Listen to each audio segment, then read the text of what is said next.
নিশ্চয়ই খুবই ভালো লাগছে যে আমাদের কাছে ডেলিকেট ক্যাটারার একদমই নতুন নাম, যেহেতু আমরা খুব বেশি দিন এই জায়গাতে আসিনি এবং ডেলিকেট ক্যাটারারের নামটা আমরা অনলাইনের মাধ্যমেই জানতে পেরেছিলাম। তো সত্যি কথা বলতে গেলে ফুড রিভিউ, ফুডের অ্যামাউন্ট, ফুডের কোয়ালিটি নো ডাউট বেটার, খুবই ভালো এবং আমরা প্রচণ্ড রকম প্লিজ আমাদের এই অনুষ্ঠানটাকে এত সাফল্যভাবে মণ্ডিত করে তুলে ধরার জন্য ডেলিকেট ক্যাটারারকে অসংখ্য ধন্যবাদ। তবে যেহেতু দু ধরনের মাছ আমাদের করা হয়েছিল, বিশেষ করে আমি ইলিশ মাছটাই বলবো, কোয়ান্টিটি খুবই ভালো ছিল এবং প্রত্যেকটা সাইজ যথেষ্ট sufficient as according to price.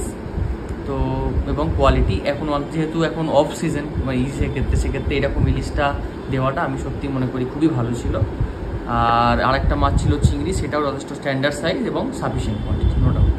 আমরা একজন মানে একে পেলাম, শুধু ক্যাটারার ভালো পাইনি, একজন ভালো মানুষকেও পেয়েছি, এটাও একটা বড় ব্যাপার। বিশ্বস্ততার একটা খুব বড় জিনিস, যেটা মানে একটা কাস্টমারের সঙ্গে একজনের হওয়াটা খুবই দরকার, বিশেষ করে যারা বিজনেস করেন।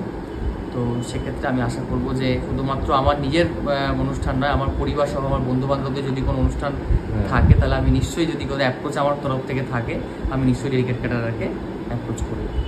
এবং আমি আশা করবো যে মানে এই সম্পর্কটা যেন সারা জীবন তারাও মেনটেন করে চলুক এবং আমার যে কটা অনুষ্ঠান হোক বা আমার বন্ধু বান্ধব বা অন্যান্য যাদের ক্ষেত্রে হোক, তাদের ক্ষেত্রে যেন এই সমপরিমাণ মানে ভালোবাসাটা যেন তাদের থাকে।